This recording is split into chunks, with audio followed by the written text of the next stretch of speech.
There's a first time for everything, and this week KG and I are diving headfirst into a different way of treasure hunting. We'll be underwater and under pressure to outdo each other as we search for lost jewels, coins, and other shiny stuff in the surf. We'll be visiting old swimming holes and beaches where people have dropped valuables into the waves along the shorelines for years, only to be swallowed up by the sands of time.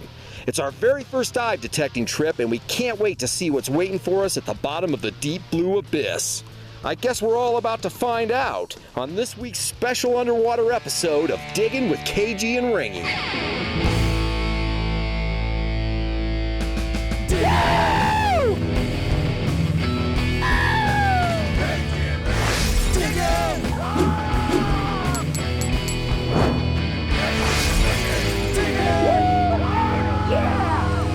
With KG and Ringy.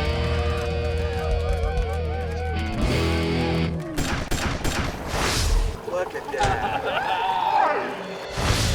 KG and I are on the way to Canada. We've been here before, but this time we're especially pumped up, eh? We've got some really cool sights lined up, and we can't wait to get started.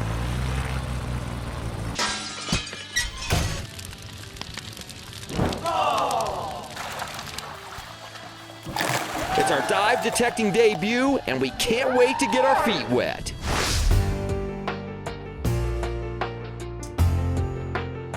When you think of treasure in water, you can't help but think of pirates, shipwrecks, and chests full of gold coins.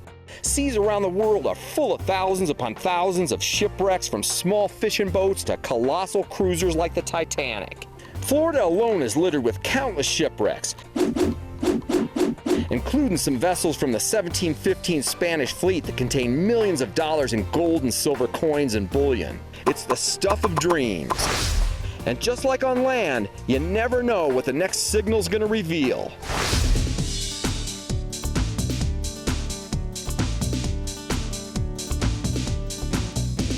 We're up here in Canada with our friends Steve and Ryan. These guys are master treasure hunters and dive detectorists. I know we're in good hands because they've been at this for years and have found piles of gold and silver jewelry. These guys definitely know what they're doing, and they're gonna show us exactly how it's done. It's taken months of planning and scheduling, including full-fledged scuba training and certification for KG and me. So we're excited to get geared up and make this happen.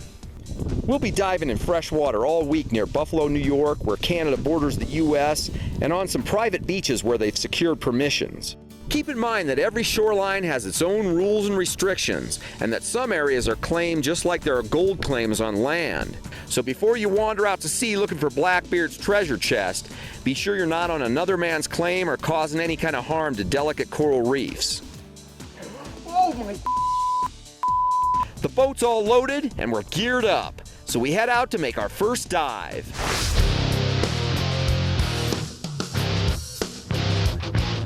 You know, we're out here, our first time dive detecting with the two masters of dive detecting. What kind of advice you got for us?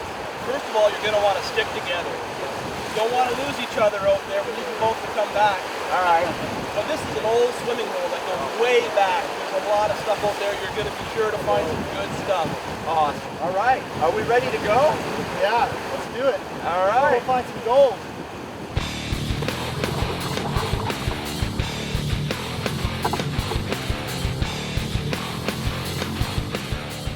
At first, it's weird being underwater and seeing the ghost-like shadows of the other divers on the edge of visibility, but after a while, it's pretty calming. We start moving along the sandy floor, and almost immediately our detectors start going off. Right away, I realize this is not going to be as easy as I thought. Just like on land, there's a ton of garbage under the surface, and we're hearing it loud and clear. We're pulling up all kinds of flip tops, rusty nails, jagged can lids, metal spikes, and we collect as much as we can in our trash pouches. Metal detecting groups perform an important public service by cleaning up the environment on land, but I see it as even more important here on the beach and under the surf, where people are roaming around barefoot. Once we settle in, KG and I both start hearing the sweet sound of underwater nectar. It sounds a little funny with ears full of water, but basically the same tones. I swim to a lower dip in the sand, and right away the detector fires back a great signal. Look at this. This is so cool. I can't believe my eyes.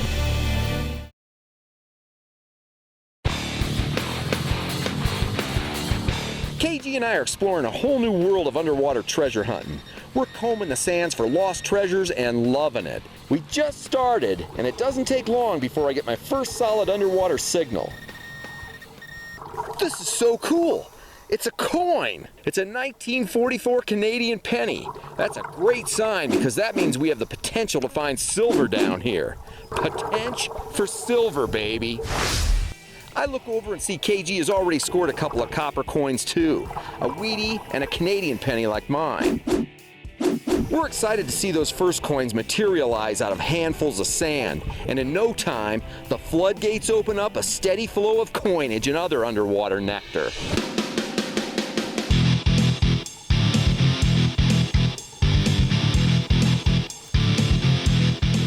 This is incredible. There's pennies everywhere. We're finding them by the fistfuls.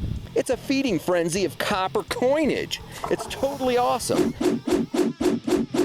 It's definitely trashy, but we're used to hunting trashy sites on land, so we let our detectors discriminate out all the junk so we can focus on the good stuff. This is exactly what we hoped for. They might not be ancient, but we're pulling up some really cool coins. There are tons of pennies buried in the sand, a lot of them from the World War II era, but there are a few older ones here too. After landing a few Wheaties and their Canadian equivalents, I hit what I think is just another penny to add to the pile, but no, this is amazing. It's an Indian head penny from 1903. If this baby was on land, it would have a dark brown patina from the soil, but underwater, the shifting sands have polished it to a coppery shine. Incredible. Indian head pennies were made from 1859 to 1909. They are cool little works of art. I can't believe how fun this is. I'm doing great, and so is KG. He's got himself a Canadian large cent and an 1887 Indian head penny. I know there has to be silver here somewhere. The United States quit making large cents after 1857, but Canada kept right on going up to 1920. KG has the first one from the 20th century, 1900 exactly. Weird little tick of a sound, but I'm glad I investigated this one. Cool little butterfly pin. Looks like it had some fancy enamel inlay at one time. This is awesome. I love finding weird little stuff like this.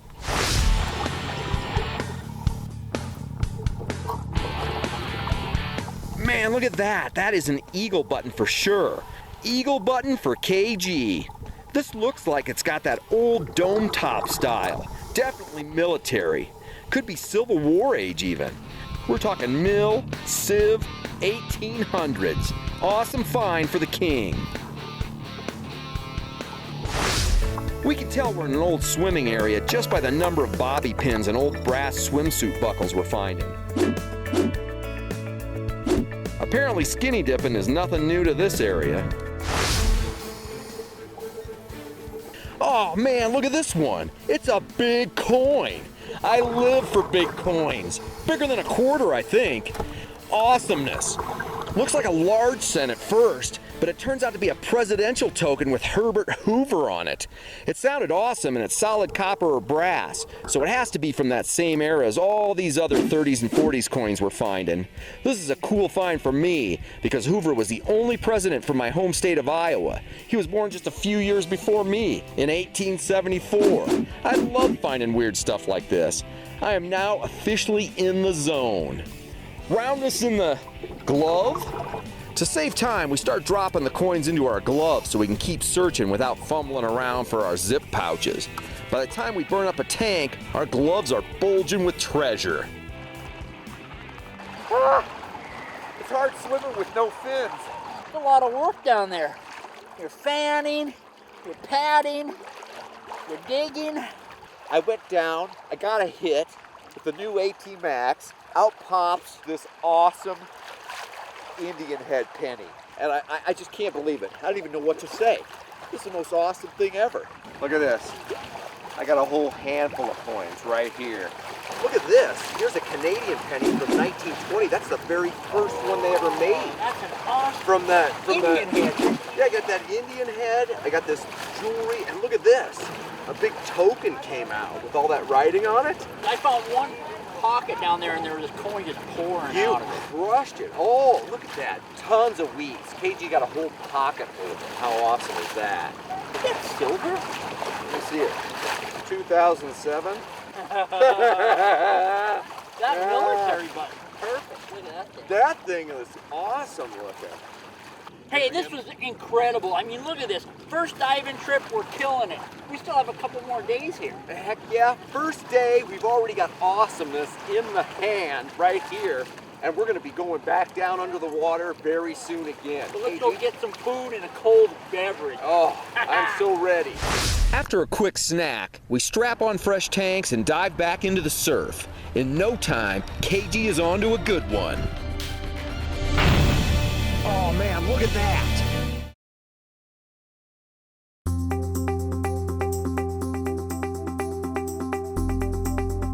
KG and I are dive detecting in fresh water near the Canadian border, and we're having a blast. It's a whole new world of treasure hunting excitement.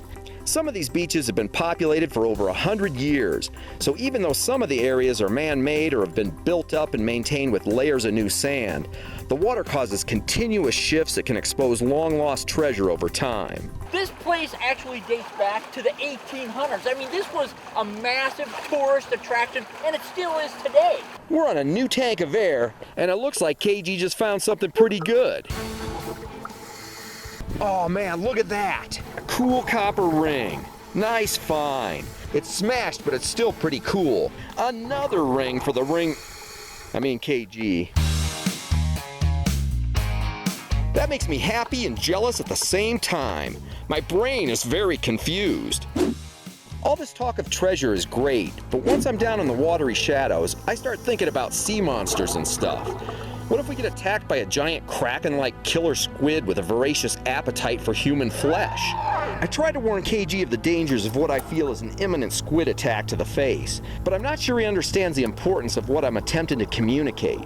He chooses to ignore the gift of knowledge from me and resumes treasure hunting almost immediately. Oh well, I tried to tell him. Eventually, I refocus my efforts on finding coins in the sand near an old broken-down pier, comforted by the thought that if I survive the impending battle with the man-eating squid, I'll have a chance at spotting a mermaid in the rocky area just beyond the weeds. How great would that be? With no mermaids in sight, I decide to change direction and follow an edge where the sand meets some plant-covered rocks, and that's when I see it. Awesomeness right on the surface, baby. Like KG always says, you gotta use your eyeballs. Incredibly, I've been hunting for one of these beauties for years. Never in my wildest dreams did I think I'd ever find one, let alone complete and underwater. Most people don't even know that some Coke bottles were made out of amber-colored glass for a short time in the very early 1900s. These are very rare and highly collectible to bottle collectors as well as Coca-Cola memorabilia collectors. This is special to me. I love it. Ringy gets his first brown Coke bottle. Like most detectorists, I complain a lot about litter bugs, but I have to make an exception here. Whoever whipped this off the dock 80 years ago, Ringy says thanks. Just goes to show that one man's trash is indeed another man's treasure. Jackpot for Ringy. KG and I are hunkered down in a sand pocket about 10 feet down that is producing multiple coins. This is so great. We brush at the sand and coins are just sliding out into view. KG's got a silver quarter. It's Canadian silver. More roundness in the glove for KG. Look at this. Designer sunglasses. Don't really need them at this depth, but what can I say? I'm a slave to fashion. Man, it's a burden being this good looking.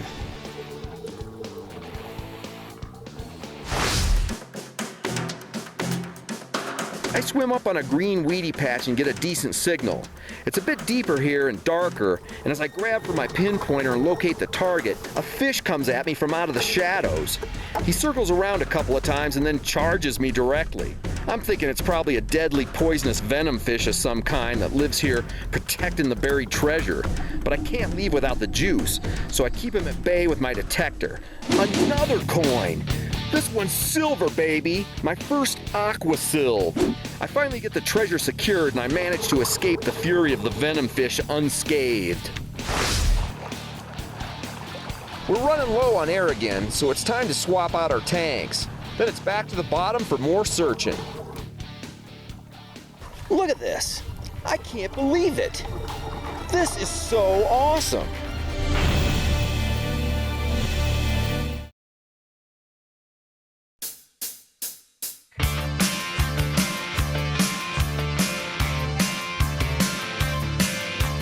KG and I are exploring the sand bed along the underwater ruins of an old rock pier. We've logged about 6 hours of dive time the past couple of days, and we're burning up our last tank of air. Neither one of us wants to surface and call it quits, so we're hoping for a few more good signals. After stashing away another weedy, I'm still hearing something odd. Doesn't sound like a coin, but it's just enough tone to make me investigate. And it was definitely the right decision. How great is this? A gold chain in the depths. My first aqua chain. By the markings, it's obviously new, but whether it's from a 1715 sunken ship or dropped yesterday on the beach, gold is gold, baby. G in the glove for Ringy.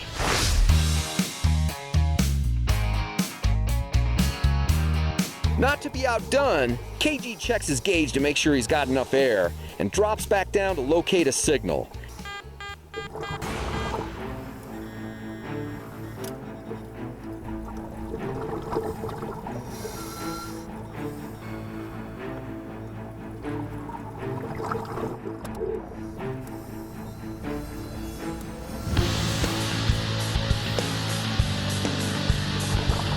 I look up and see KG is totally flipping out. I know this can't be good news for me. I swim over to take a closer look, expecting to see a big coin or something, but when he shows me an awesome shiny gold ring, I know I'm in big trouble. I'm happy for him, but I'm green with envy and seaweed. Not only is it 14 karat gold, but it's a beautiful one-of-a-kind signet ring with old-time script initials engraved into it. That is some serious awesomeness. All coins. What a great week! To find the treasure, you have to get a wood in a boot. Beauty way to go, eh? We found hundreds of coins and other trinkets. Look at all this stuff. Boat keys, silver nickels, dimes, quarters, a buffalo nick, a knife, some bullet casings, a cufflink, a toy pistol key fob, and more. No mermaids though. No merms in the pock. Just because we've been underwater all week and having a blast, it doesn't mean somebody won't have to suffer some kind of humiliation and degradation. It's time to pick a winner, and we're gonna let Ryan decide our fate. Oh, look at this. Woo! 2 rings, baby. Hey, Ryan, thanks for having us down. We're out there. We did awesome. I'm thinking I did better than Ringy. We want you to look at all this stuff, and it doesn't matter if it's valuable or not, whatever you think is the coolest find of the day, we just want you to pick one thing, but it can only be one thing. Just one. But here, I'm gonna show you what I found real quick. I found a couple of weird ship keys, probably from Blackbeard's dive log cabinet, and then a little butterfly pin, a 1903 Indian head penny, some crazy Herbert Hoover token, super rare Coke bottle. Amber Coke bottles are not common. And to top it off, I got a gold necklace, KG, G in the pot for Ringy. Put down that minute specimen and I'll show you gold. All right, Ryan, my pile's 4 times bigger than Ringy's. I got Indian head pennies, I got multiple silver, Canadian large cent, 2 rings, pocket knife. If I could get it open, I'd stab Ringy with it. But look at this. This is the find of the day. Well, you guys have found some great stuff here. Like, you've got stuff from the last 100 years. There's so many good items here. I don't even know what to pick, but of all the things, I think I'm going to have to go with the ring. Yeah! It's not because it's gold, but I think it really tells a story. It's got the initials on there, and it truly is one of a kind. It's pretty awesome, Cage. Good job, buddy. Yeah. You know what, Ringy? I am the winner of the water hunt this week. You know what? It's a long way back to the hut where we're staying, and I don't want to carry all my gear. I'm thinking you can carry your gear and my gear all the way back for punishment for not being a good finder. So, come on, you get packing. I can't believe I lost to a ring of all things. I'm supposed to be the ringmaster. Forget these. I hate you guys. Don't drop my stuff. But today it looks like I'm carry all the heavy equipment down the beach by myself guy. Sad and pathetic. Well, at least I didn't get eaten by the giant squid. This was a week we'll never forget. We reunited with some detecting buddies and made some great new friends as well. My pants are hot. My pants are real hot right now.